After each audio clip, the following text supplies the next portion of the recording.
Good morning. My name is Erin McKelvey. I'm the Executive Director of the European American Chamber of Commerce, Texas, and I'd like to welcome you to Transatlantic Trends in European and Texas Startups. For those of you not yet familiar with the EACC, we are a network of nonprofit organizations in both Europe and the US, whose mission is to stimulate business development for members and to facilitate networking and relationships between European and American businesses. Today's topic brings us insight into startup ecosystems in Europe and Texas, both well-known and lesser-known cities on the radar, as Texas becomes more internationally known. Our audience today reflects both corporate stakeholders in the US, Europe, and the rest of the world, as well as officials from many city governments, embassies, and consulates. We'd like to thank our co-hosts at the renowned startup Genome for working with us to shape a program on this topic, resulting in an expert panel covering Europe and Texas. Texas represented by Dallas, Houston, Austin, and El Paso, and hope that in the next 60 minutes you will come away with better understanding of the startup trends in these cities. We are using Zoom meeting today, which means you are all visible. However, we kindly ask you to remain on mute. We will allow for Q&A at the end of the program and ask that you type your questions into the chat box on your screen. This program is being recorded and will be available on the EACC YouTube channel. We will also send a link to everyone who's registered and post it on the LinkedIn and web page.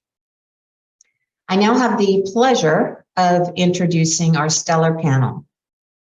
David Overton is a partner with Opus Faveo Innovation Development in Austin, Texas. Opus Faveo offers both startup support and investor services. David has extensive experience in strategic planning, competitor analysis, and customer research for a wide range of organizations. David began his career with McKinsey & Company as a management consultant. He then worked in executive roles for several leading retailers, most recently as Vice President for Customer and Strategic Insights at JCPenney. David currently serves on the board of Mercy Ships, a leading international NGO focused on health and human development.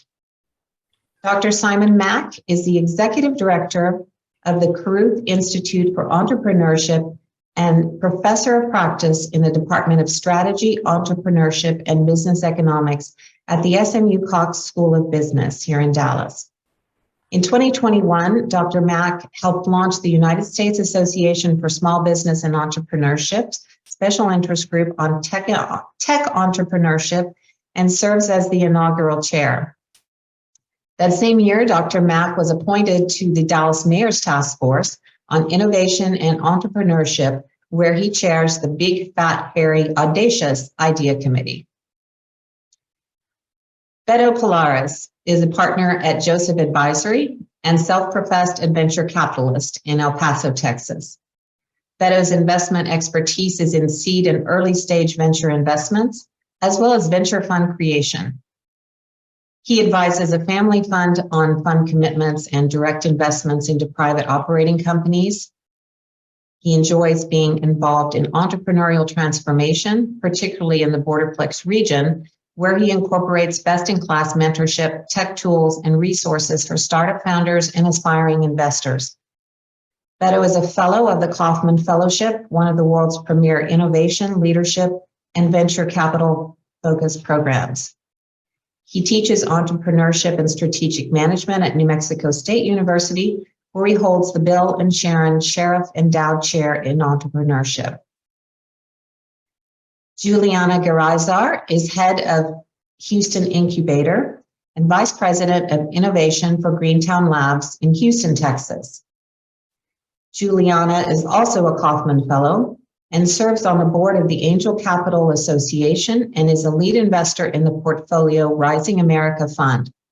She is an advisory board member of the Houston Diversity Fund, the Investors of Color Network, the Latinx Startup Alliance, and Impulse for Women. She is experienced in bridging the gender gap in investing. She is also part of the City of Houston's Women's Commission.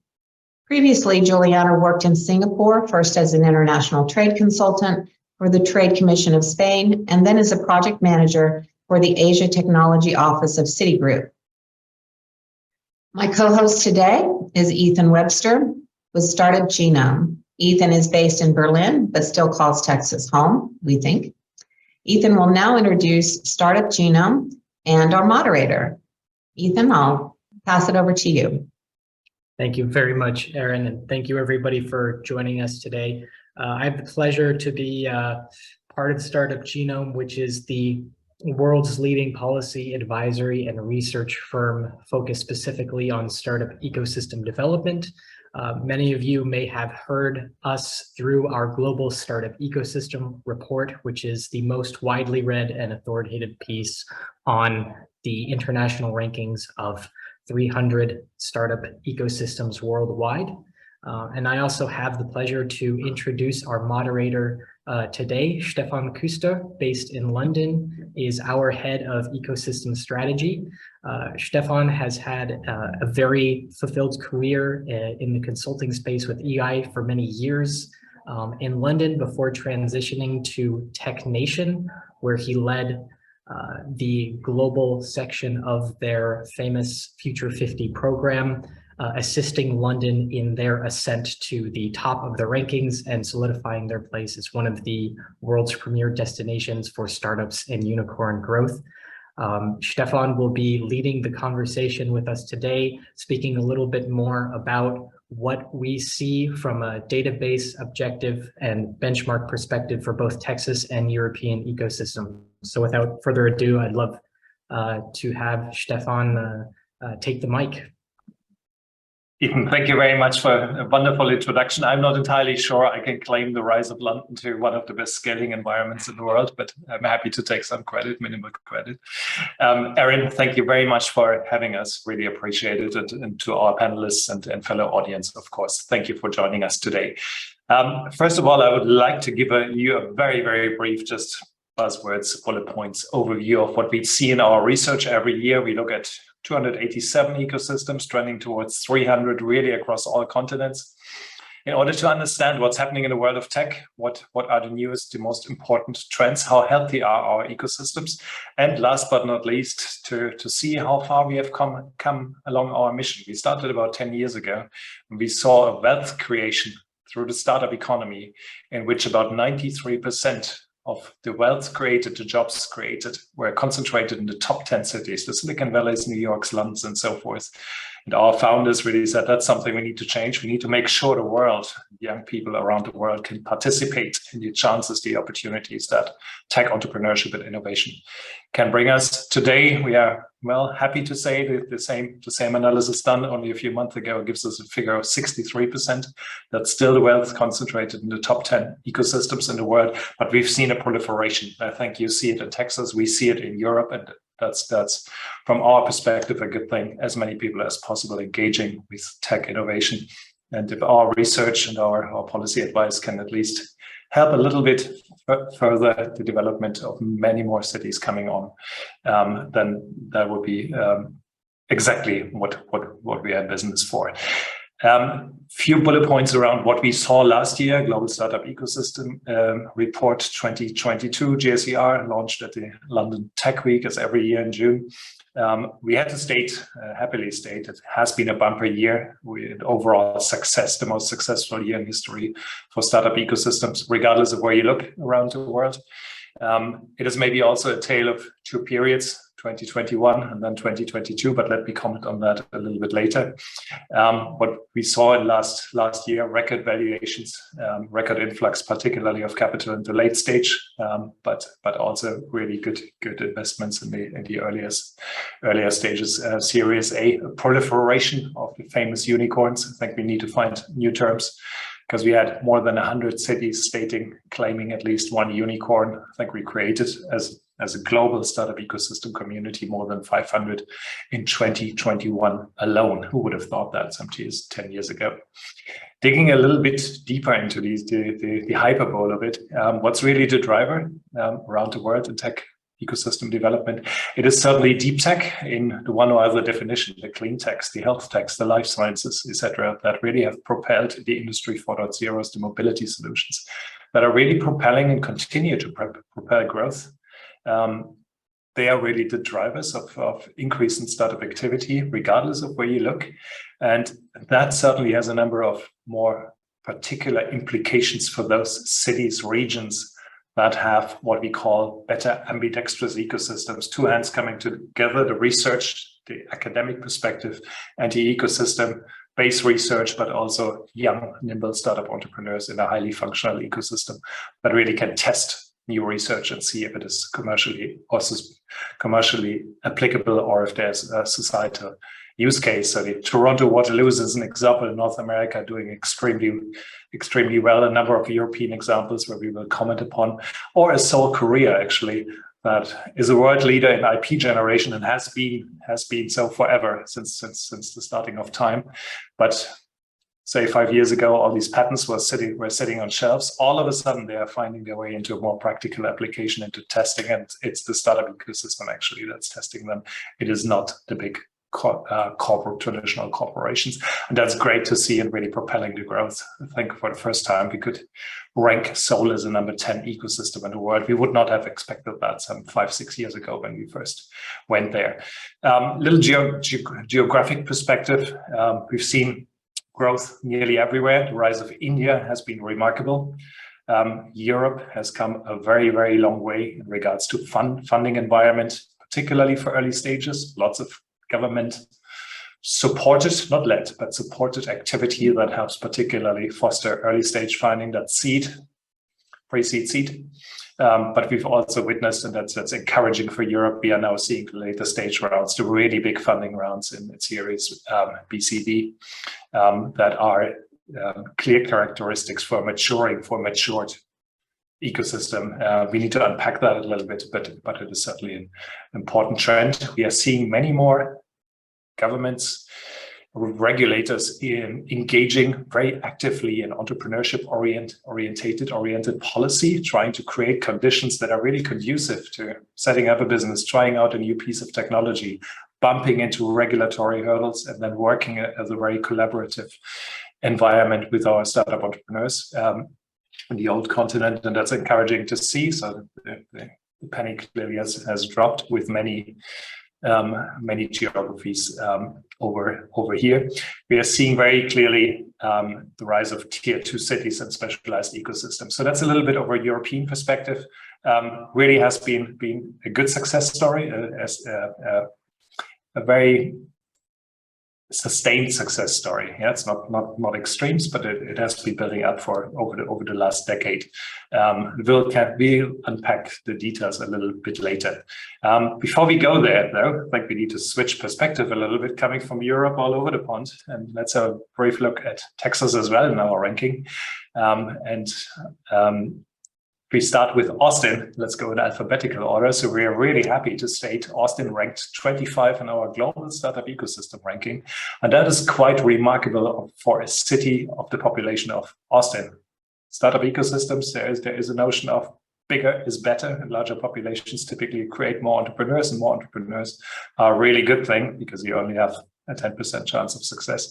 For a city like Austin to claim such a rank is remarkable. Clear strength in AI, BD, cybersecurity, where we can, speculating here, certainly see the influence of University of Texas and many other things coming together. David will certainly expand on the details and give us a better insight than I possibly could. Again, Dallas, the number 2 in Texas, ranked 32 in the world in our 22 ranking. Very, very strong at tech, advertising, marketing tech, in fintech, 31 in the world. I think that's a remarkable position. Then we have Houston, ranked at number 49 out of 300, doing much better. And Juliana will certainly comment on that, doing much better in clean tech, doing strong in life sciences. And last but not least, we get El Paso. El Paso really a little bit smaller, I would say. That's one of our emerging ecosystems, but claiming relatively higher ranks in agricultural tech and new foods, and also as a logistics hub. And I think, Beto, you might give us a little bit of insight. So overall, we can see dynamic in Texas, in the cities that make out Texas. And I think that is a shift from when we as Europeans were looking at the States. We've been doing that forever, but we've been looking at the seaboards in the West and in the East. That's kind of where our view stopped. And many entrepreneurs, scale-up entrepreneurs I've been talking to, sitting in London, building business, multi-billion-dollar businesses. When you ask them, where do you want to go? Silicon Valley, New York, and then off to Japan and maybe to China. But they didn't really appreciate the diversity and the opportunities that other parts of the States, particularly so Texas, really could offer. They haven't realized that necessarily. It's maybe for all of us in the room here to make that story a little bit more visible. With that, I'd like to hand it over to David first, if you may start with Austin, to give us a little bit of an insight about what's happening in the Austin ecosystem. What's the foundation of what we see as success already, and where are you heading? Yeah, why good. should we come? Yeah, good. Thank you, Stephan. Yeah, as you mentioned, Austin has a strong startup ecosystem. Consistently, year after year in the startup genome rankings in the top 30, even though we're a smaller community than many others in the top 30. I think there are three things that drove that.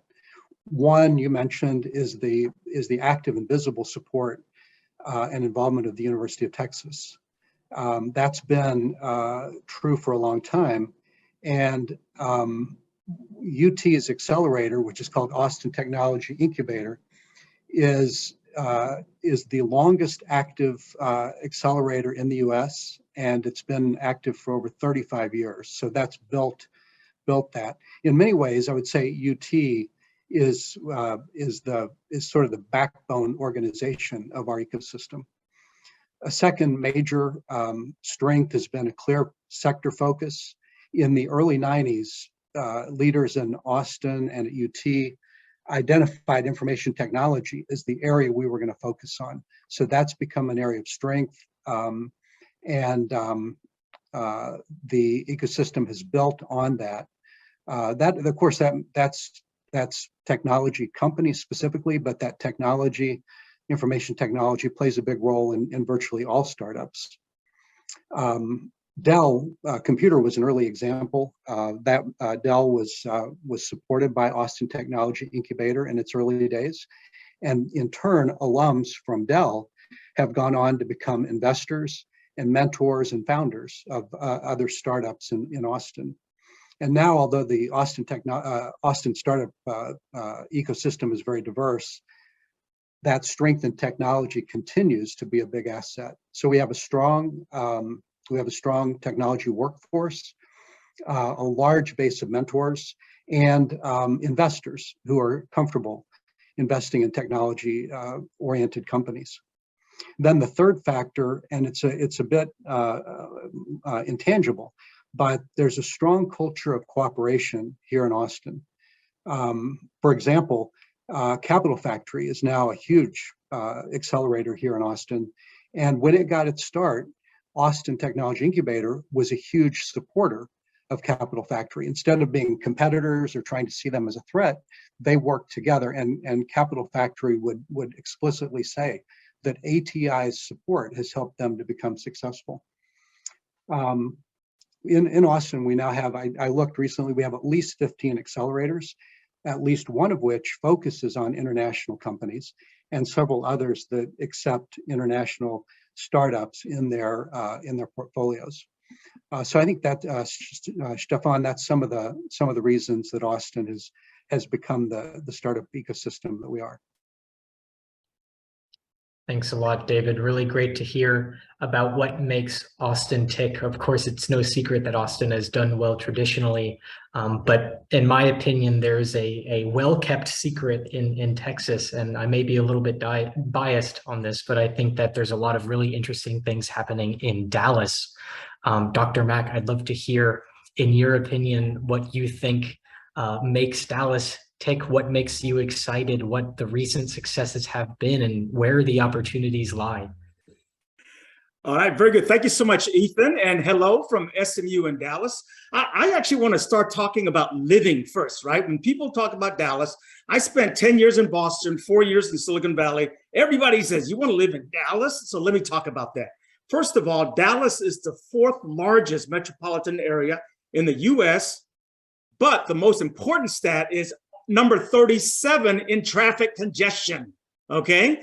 And so we are a top 5 city with very, very low friction. The cost of living is 45% lower than San Francisco and about 56% less than New York City. We've got 15 major universities and 7 community college systems. So there's education everywhere. And then finally, for those of you who want to raise a family, lots of parks and recreation for you and your kids. And so living in Dallas is a great place to live, raise a family, low friction for a top 5 city.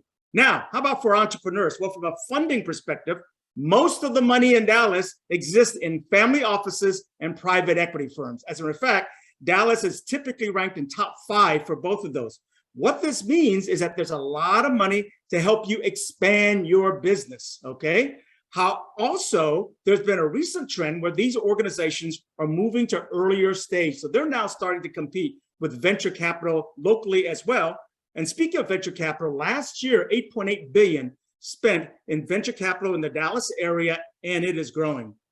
How about doing business? Well, Texas is the #1 for Fortune 500 companies. Dallas is #1 with 23 Fortune 500 companies. So what that means is if you're doing a B2B SaaS startup, this is the place for you because this is where your customers are.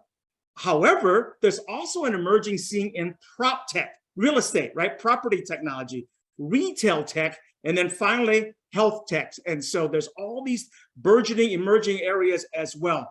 DFW, the 2nd largest airport in the world.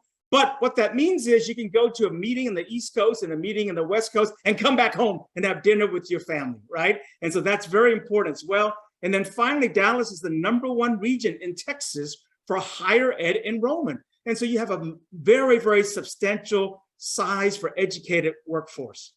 How about some lesser known facts? Well, from my personal opinion, living on the East Coast and West Coast, lesser known facts is that Dallas is the most entrepreneurial region that does not necessarily only involve tech. For example, one of our more famous companies is Veridesk, the company that goes up and down, and also Solo Stove. So there's a lot of ways for you to make money in the Dallas region. And then the last lesser known fact is, according to ESPN, Dallas is the birthplace of esports. And so we've got a lot of cool things going on as well. Come on down to Dallas. Thank you very much. Thanks, Dr. Mack. Excellent summary of why Dallas matters a lot and why it's a great place to consider. There are other great cities in Texas, places that are similar, that have very interesting business environments on the coast, that have international communities growing as we speak. And perhaps Juliana could talk a bit more about what's going on in Houston and why there are some really exciting things happening in the startup scene in Houston as well. Sure. So Houston, I think we need to dispute the capital for Fortune 500 companies, because from what I understand, the headquarters of those companies, there's the biggest concentration in Houston. So we need to verify that data. I know that's something that we're very proud of. I think for a while, the fact that we are the energy capital of the world and that we have a concentration of a lot of big companies made the opportunity cost of becoming an entrepreneur in Houston pretty high. And that's one of the reasons why the city of Houston put together an innovation task force. Accenture made actually a study on what areas were the best for innovation in Houston. And that was around, I would say, 6 years ago. And a lot of initiatives came out of that report. One of them was the Houston Exponential Initiative, basically to try to put together and act on the recommendations of the Accenture report. A few of them have been extremely successful. For example, we have now an innovation district called the Ion District. The innovation district is between a downtown and the Texas Medical Center. Of course, the Texas Medical Center is the biggest medical center city in the world. The Innovation Center has, of course, the Ion, which is a huge innovation building, and Greentown Labs, where I'm sitting right now, which is the biggest climate tech incubator in the world, that is headquartered in Boston and decided to do its first ever expansion to Houston, because they believe that if they wanted to fight climate change, they had to be at the energy capital of the world. and jumpstart its energy transition. So there's three big areas of strength for Houston that we have been growing on in terms of innovation and entrepreneurship, and you can see that in the ranks for the past years. As I mentioned, Houston Exponential created a fund of funds, so now VC is growing up to $3 billion from almost non-existing. We have a very strong PE sector that, of course, is coming and investing earlier stages too. Health tech with the Texas Medical Center, space tech with NASA, and climate tech with all the oil and gas transformation, but also all the tech companies coming here are the three key sectors. I think a lot of people don't realize that actually Houston is the engineering capital of the world. There's the biggest concentrations of engineers. And one of the reasons is because many of these engineers have been doing research within closed doors at big companies.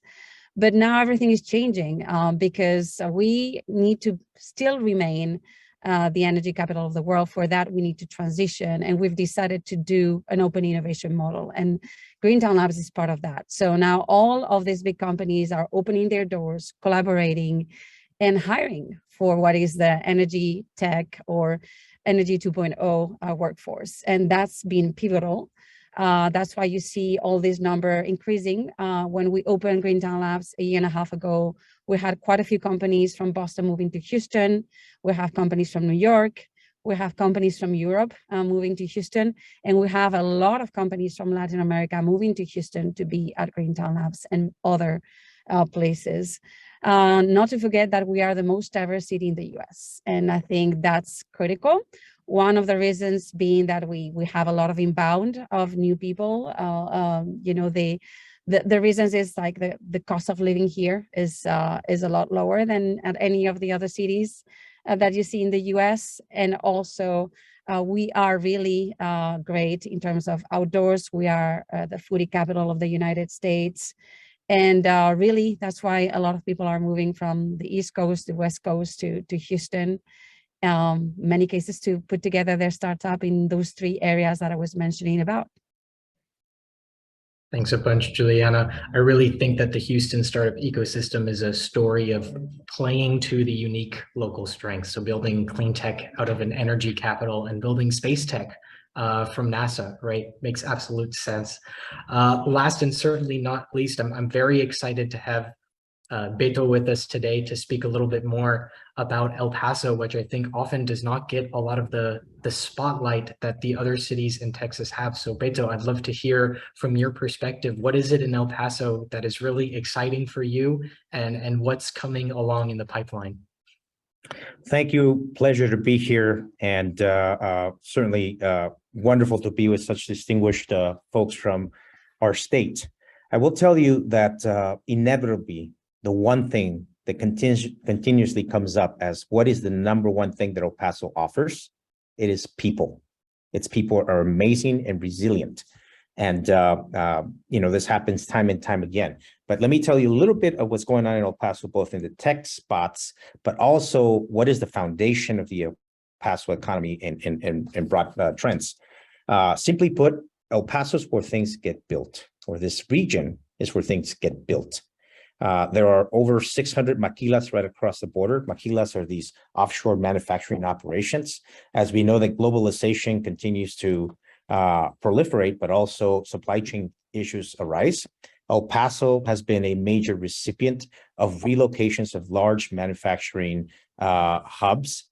El Paso forms part of what we call the Borderplex, which is southern New Mexico, northern Chihuahua, and El Paso. And that comprises the fourth largest manufacturing hub in North America. For example, there's over 400 FDA-approved medical devices built right across the border. Management offices are in El Paso. There's other industries that are also proliferating, clearly because we're a border town. For instance, there's a lot of innovation taking place in cross-border logistics, and tie that to fintech related to cross-border logistics. Also in the area of edtech. And I mentioned medical device manufacturing. There's a lot being done in terms of medical device supplier chains, taking them from other regions outside of the United States and making them more efficient here. There's a new push that has been percolating for a while, El Paso is situated right on the border with New Mexico and Mexico. And if you drive 90 miles west or 90 miles east of El Paso, either way, you're going to run into one of the spaceports. You're going to run into Spaceport America, 90 miles into New Mexico, or you're going to run into Blue Origin. So you have a ton of engineers working on space travel and different projects related to that. Now, let me talk about our flagship university in El Paso. It's the University of Texas at El Paso. It's an R1 research institution, the only institution of its type that's a public university situated on the border and with a high population of Hispanic students from the US. In fact, I believe is the university with the largest number of Mexican nationals that literally walk across and go to school every day. And so that knowledge transfer benefits our region. And I'm proud to say that UTEP, where I received my doctorate degree in international business strategy, was also the recipient of a Build Back Better grant from the federal government, specifically for aerospace manufacturing and supply chain development. That's already taking place south in Chihuahua.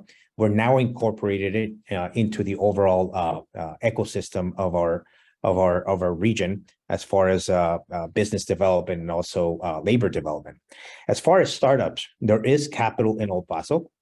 What makes El Paso really unique, and there's wonderful places throughout Texas, you can walk into a Chipotle or a high-end restaurant or a Starbucks, and you can run into one of 10 billionaires that live in town who are philanthropic, who are engaged with startups in the ecosystem. I'll give you an example. We do pitches from all over the region, and we bring in startups, and you can have a room of 5 billionaires that will sit down and say, I want to know what's going on here, and I want to know how these gentlemen or these young ladies pitching, how I can help them.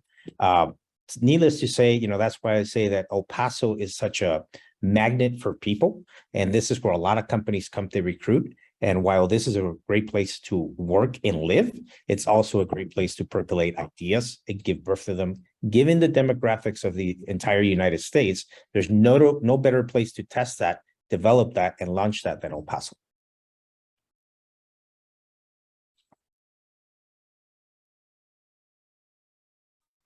Juliana, David, Simon, Beto, fantastic representation of what I think are very diverse, very specialized ecosystems, very, very different ecosystems, attractive with a different focus. What certainly comes through, though, is cost of living, high quality of life, access to talent that is so impossible, so difficult in most ecosystems around the world. It's always the number one issue and barrier we hear, regardless of where we go, where we do more statistical research and evidence. So that is fantastic to hear. I think it was also pretty clear. I mentioned the rise of deep tech in the beginning as one of these global trends, and that we are seeing particularly the somewhat smaller ecosystems, so the outside of the Silicon Valley, London, New York size class, to specialize, to build real density, in the sense of Michael Porter industrial cluster development, to really build density around a number of sectors, be it life sciences, be it manufacturing, be it logistics, be it clean tech or energy tech in Houston, as an example. Do you see that broadly as a trend that's really happening broadly in Texas? Maybe Juliana, you were most vocal in this regard, saying that we are building upon the very foundations we have in our energy industry and other industries. We are really building the next generation of energy.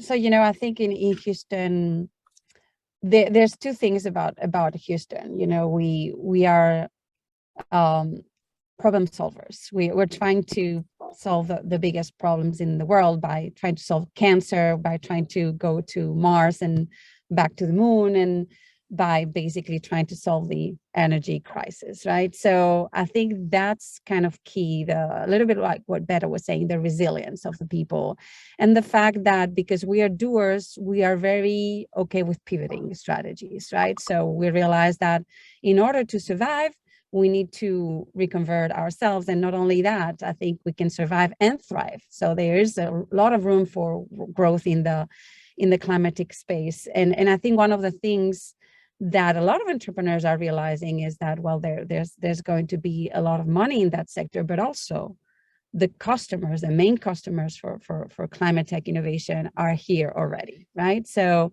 one of the things that we're doing at Greentown is putting together startups with big corporations so that these innovations can be commercialized faster. In order to decarbonize the world, 60% of the innovation that is required has not yet been invented. So that's why we see such a pull in terms of people trying to come to Greentown to figure out what's next, people who want to transition their careers to Energy 2.0, and because there's no roadmap for that, they're coming just to get acquainted with what's new.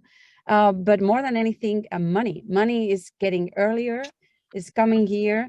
We have a lot of PEs that suddenly are creating VC arms that are trying to figure out what's next. So I think there's this sense of urgency. And there's also the fact that I really believe that innovation comes at the intersection of things. So we can see a lot of intersection between the biotech space and the climate space.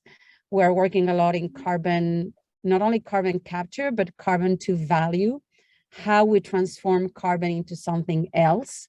And a lot of that has to be done with biochemistry, right? So we have a company that is very successful called Semvita Factory. They have genetically modified microbes to carbon capture and transform it into bioethylene. So we can see more and more also, same thing, a lot of the space technology has been, done there for living systems. I mean, we need to apply a lot of this to climate tech too. So we see more and more of intersections in this space. And the trends to become an entrepreneur and the opportunity cost of becoming an entrepreneur, also because the cycles of oil going up and down, I think is becoming a lot lower, and we are much more prepared to help them out. So the trend is definitely there. I would say that in terms of a global perspective, I think that Texas as a whole is a huge entry point for international companies because it's a lot less competitive than the East Coast and the West Coast. And also there's a cultural aspect, right? For Latin Americans, for example, it's a lot easier to go to Texas than it is to go to Boston or to the West Coast. And the same thing, you have Dallas as a huge hub for airlines, same thing with Houston, right? There's a lot of direct connections to a lot of parts. And we are also strategically placed right between the both coasts. So it's very easy to travel to any of those. I think those data points are key to really make those trends happen and grow even exponentially. That's important to understand. Thank you very much, Juliana, for giving us this perspective. So reflecting a little bit from the European point of view, we see the same specialization happening in somewhat smaller cities outside the Berlins or the Londons. You would find one of the best clusters for collaborative robotics, that's robots sitting between human beings in an assembly line in a city in Denmark, 150,000 people, but intense focus, intense collaboration with traditional industry and universities. And you got a world market leader for a niche technology that's incredibly important. Go to Switzerland, you're in the middle of a life sciences, a health cluster in a population of 8 million. All of a sudden you get a European leader in health and life sciences and biotech. These are the particular examples that we see all over the world, certainly reflected in Europe. It's great to hear that we have similar specializations happening in Texas as well. I think the map is much more differentiated for entrepreneurs to come to explore locations, where to go to set up business, where to scale, and requires a little bit more due diligence. So as a founder, where do you really want to set up? What are those factors? And it's great to hear that we have these specializations emerging all over Texas. I want to briefly shift the conversation a little bit, if I may, to Simon, seeing in a sense, what are the best opportunities? What have you seen between startup collaboration between Texas-based entrepreneurs, Europeans? Why should you have a look at the European continent? From your perspective, what do you see? Sure, Stephan. So I can speak to it from SMU, where I'm a professor, and then I can also speak to it with my activities with the Dallas mayor. Speaking from SMU, I regularly bring entrepreneurship students to Europe to learn about how European entrepreneurship ecosystems work and try to build relationships from my students' perspective. And that's both MBA students and my undergrad. So I brought my students to Berlin, Dublin, Barcelona. We're going to go to Lisbon. I brought my undergrads to London. And so within my individual ecosystem, I'm trying to promote student building relationships. On a city level, I know that the Dallas mayor regularly travels to Europe to promote the city of Dallas for startups to relocate or to scale their businesses. As a matter of fact, I met up with the Dallas mayor in London with my students, and I saw him pitch the city of Dallas. So I know that from a city perspective, there are folks who are regularly going to Europe to try to recruit folks to come to the Dallas area, Stephan. And on that note, and maybe that's for Beto and David, if I'm a European entrepreneur, I'm looking to scale into North America, to the States, I have my eye on Texas. Are there any particular scaling support programs, mechanisms, things you do in regards to soft landing, in regards to growth mentorship, understanding the market, connecting with the corporations that, particularly in the B2B context, will be critical for success as a scaling entrepreneur? I'm asking that because in my personal life, I've seen too many entrepreneurs who see some traction, local market growth in their local market somewhere in Europe, and they believe the States is this next level up. Yeah, it's this big, vast domestic market, and it's so easy to break in. And in reality, it is pretty hard. It's competitive. It is different.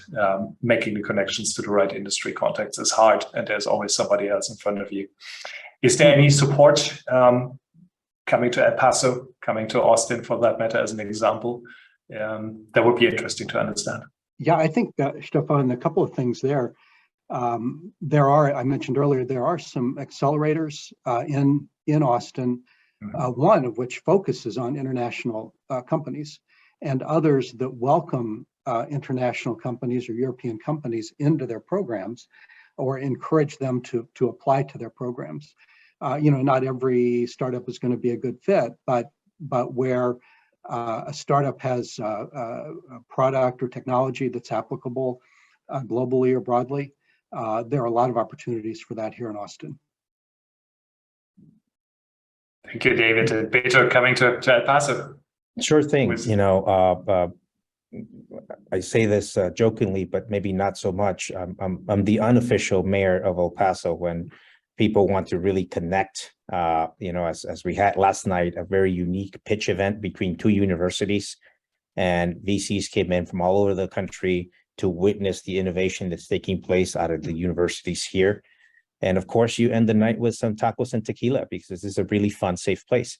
But when a company wants to connect and understand not just El Paso, but the entire region, which is comprised of close to 3 million residents, there's one entity we point them to, and that is the Borderplex Alliance. And that sends you everywhere that you need to go, from manufacturing, supply chains, understand the workforce, understand the university assets, understand the various ecosystems, and that proliferates everywhere. And everybody rolls out the red carpet and make sure not only that you feel welcome, but you walk away with a clear set of goals, that you can benchmark against other locations you might be considering. Our strength is the ability to manufacture and prototype.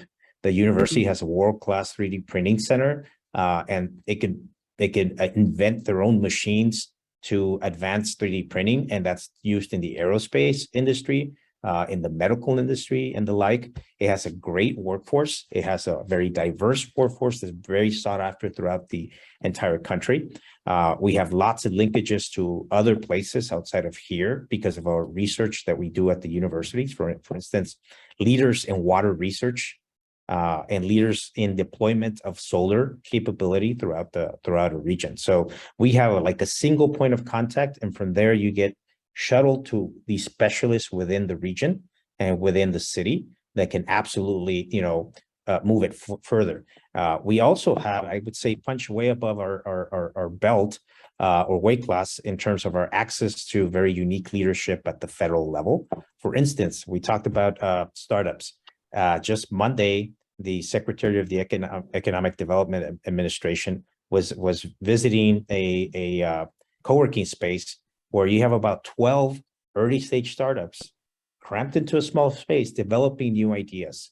And, that happens because we know how to connect people together and really bring them forth. And then when they're ready, we usher them through the process of scaling with both corporate leaders as well as access to capital. I wear a second hat in Joseph Advisory. I run a fund of funds, and I run direct investing as well. And I'm a LP in 75 venture funds. So we're able to direct startups and others to the right sources of capital almost immediately from hearing the first pitch. Peter, that's amazing. Thank you for making this so very clear, and Borderplex it is as a particular connector. He also, and David as well, mentioned very often that I sense we all can feel the culture in Texas about connecting very quickly, very easily. When I go into, sounds a bit theoretical, but if I go into our research, we have this concept of local connectedness. We measure the quality of a community. Does an entrepreneur help another entrepreneur? Does an angel investor give an hour for free in consultation? Can I go to a professional services firm, get half an hour of insight in a particular piece of regulation that's bothering me? That makes a great paying it forward community. And I think we are hearing this from all of you. Taking the European perspective, there are 2-3 success stories in Amsterdam, Stockholm, and Helsinki, which have really thrived, gone up through our rankings over years and years, which is unique. I mean, you really drill it down to what is it? It is the quality of these communities, the connectedness, the willingness to help each other without direct commercial gain. I think this is coming through here very, very strongly. Maybe as a final question, because we are nearly out of time, and we certainly want 1 or 2 questions from the audience as well. Just broadly, where do you see the biggest opportunities for deeper collaboration between Europe and the Texas ecosystems, your founders? Maybe just everybody 2-3 bullet points, and then we move it to questions from the audience. David, do you want to kick off? Or David might be frozen at the moment. Juliana, maybe I can put it to you. Sure. So I would say from our climate tech perspective, and I think there's a lot of development there. One of the things that we realized, so first of all, solving climate change is a global problem. So it's not one city that's going to solve it. It's through collaboration, global collaboration, right? So we had the Port of Rotterdam here a couple of weeks ago with the Queen of the Netherlands coming over to reiterate the fact that we need to collaborate to start with hydrogen, green hydrogen, how we're going to make the demand, how we're going to make the transportation, everything that is required to create these new industries of the future, right? That can only be done through collaboration. I would say that Europe is a lot further along in a lot of the energy tech. So we are looking at them for inspiration, for technologies, also for markets, ways of doing, you know, the carbon markets are developed there. A lot of things in terms of regulation. One of the things they do have a lot in Europe is early stage funding for research, early stage funding for startups. So I think that a lot of the companies that have been created in Europe and want to expand to the US are really good, and they have a lot less investors in their cap table. So for us, it's very interesting, right? And their technology is very much de-risk with a lot of government money. I think in general, Europeans are much more used to collaborate because you have smaller countries, but also because the money from the EU is there to promote collaboration, right? You have European projects that can only be allocated to consortia, right? And consortia in general are multiple countries, public, private partnerships, universities have to be part of it. So we are used to collaborate also because of the motivations behind. And one of the things that I think is going to be critical, at least for funding climate tech startups, is that they need to have pilots, right? So pilots are key to demonstrate the viability within the commercial use for plants or for pilots in the ports, in buildings. And that's something that we find in Houston as a chicken and egg problem, right? Some of our companies don't get funded because they don't have pilots with credible partners. On the other hand, they don't have money, so that means that they can't put the pilot together. The Port of Rotterdam, when they were here, and many others were like, well, we can bring the pilots to Europe. We can do them for free. We can make sure that they do it with credible partners. we can collaborate for that. So I think that's something that we are really exploring, because if we don't open our energy systems to test these new technologies, there's no way they're going to push forward the technology. Yeah, great to hear. I've seen the rise of open innovation ecosystems. It maybe kicked off over here 5-6 years ago. Today, I think we are getting there. We are maturing. It's by no means perfect, but I can confirm that, absolutely confirm. There are multiple opportunities. Maybe Beto, here on the screen next to you, Jana. 1 or 2 reasons, opportunities where we should do more together as a community. Well, first of all, I think that who pushes forth collaboration is very much driven by who those collaborators end up being. For instance, I've known Juliana for a decade, and she's a wonderful resource to lots of people that I know. And I know David for 5 years, 6 years. And so you build friendships, and then you look at what needs to be accomplished.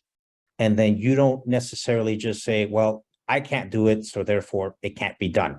You open up your Rolodex, especially here in Texas, and you make a phone call, you send an email, and things happen because people care about you, what you're working on, and then they care about the state as well. But ultimately, we care about what we're representing. And I hope that over time, we continue to build these strong alliances, like with Dr. Simon Mark, who it's a pleasure to have him in this panel, and other folks that are on the panel as well. The first thing is a disposition to do well for others. And I think Texas overall, regardless of the city, we over-index in that.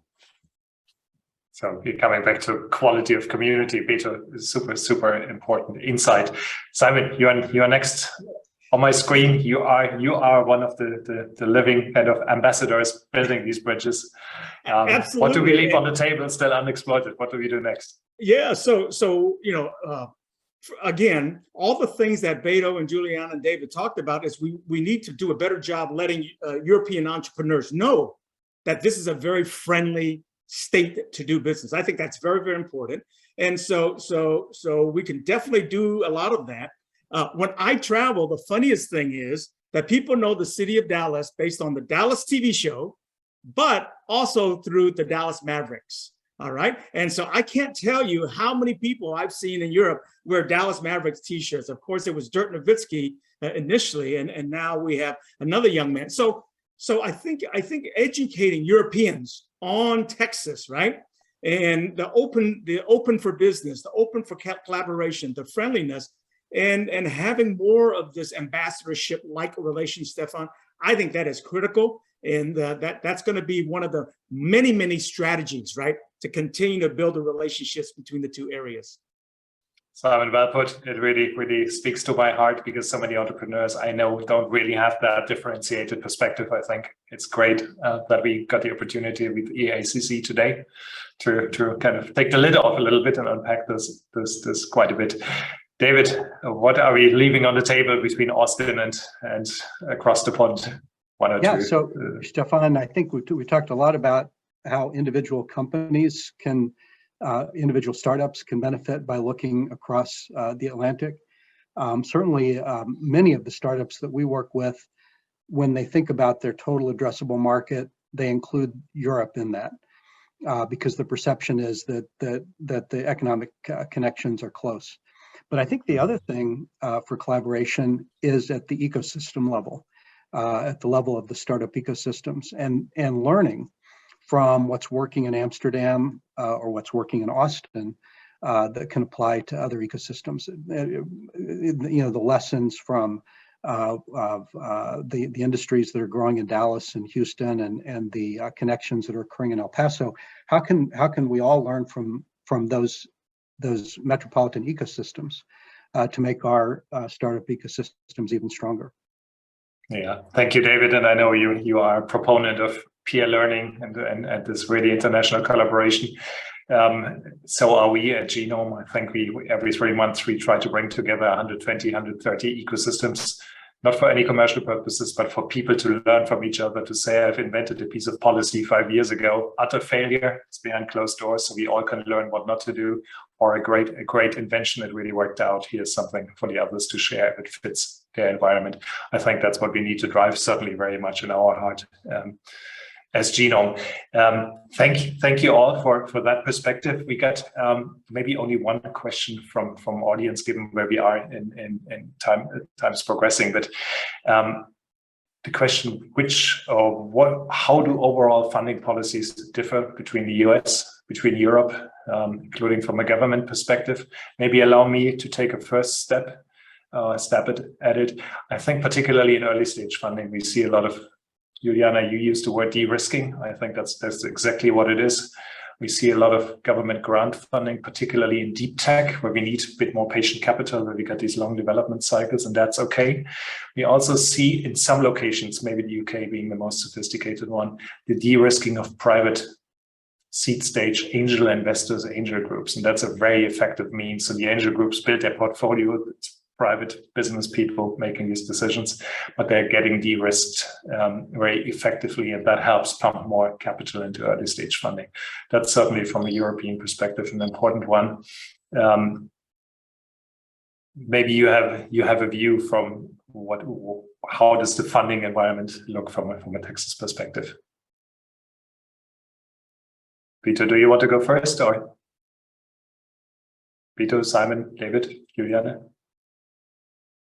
Well, I can speak a little bit. I'm actually trained as an engineer. And so there's a lot of government money that typically flows from the National Science Foundation, the NSF, and of course the NIH. And so researchers are given a lot of grants at those stages, and it's non-dilutive funding. And so from a government perspective, that's probably one of the biggest ones. Generally speaking, the US government funding system is not as massive as the EU. The EU invests a lot of money at this early stage.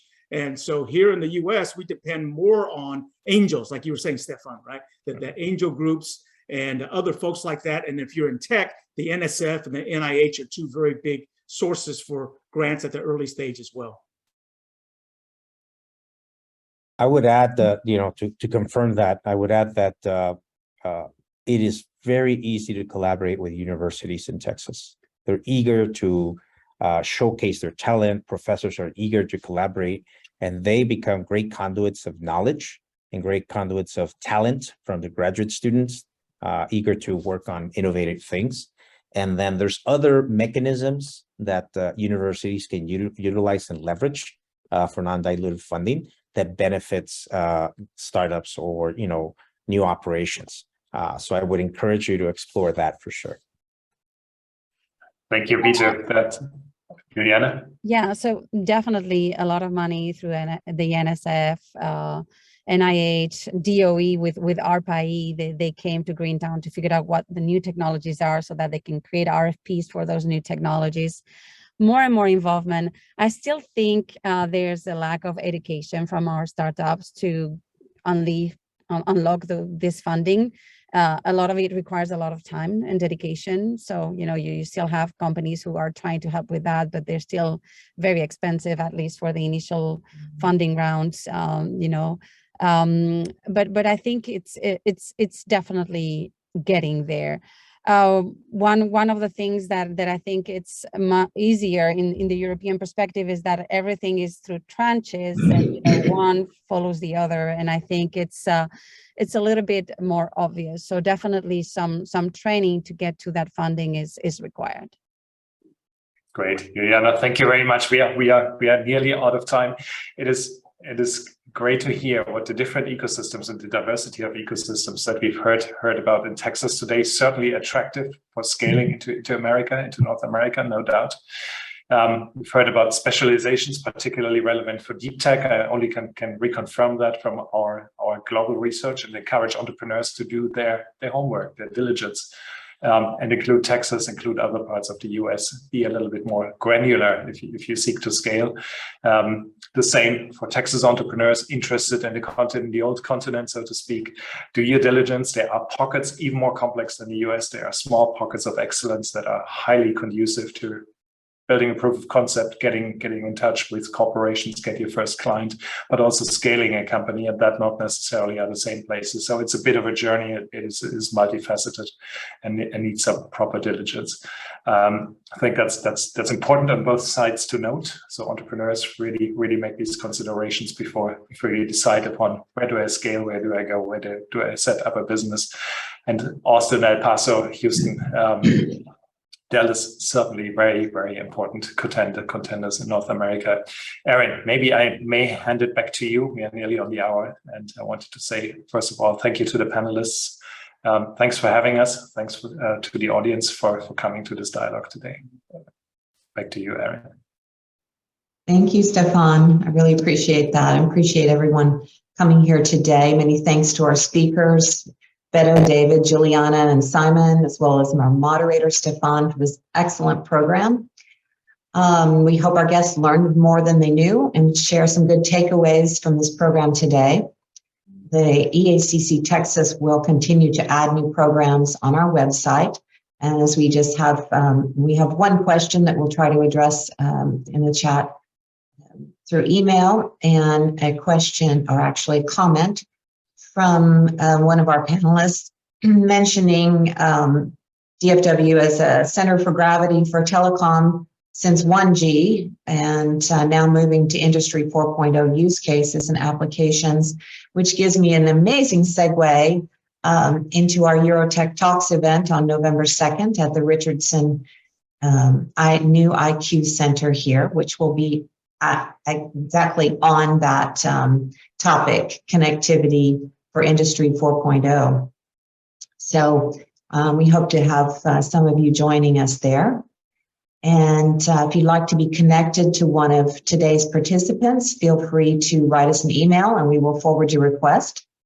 If you're not yet a member and would like to receive information on the European American Chamber of Commerce, please reach out to us or to the chapter nearest to you if you're overseas as well. And we thank you for sharing time with us and look forward to seeing you back soon. Thank you all. Have a great rest of your week and appreciate your time.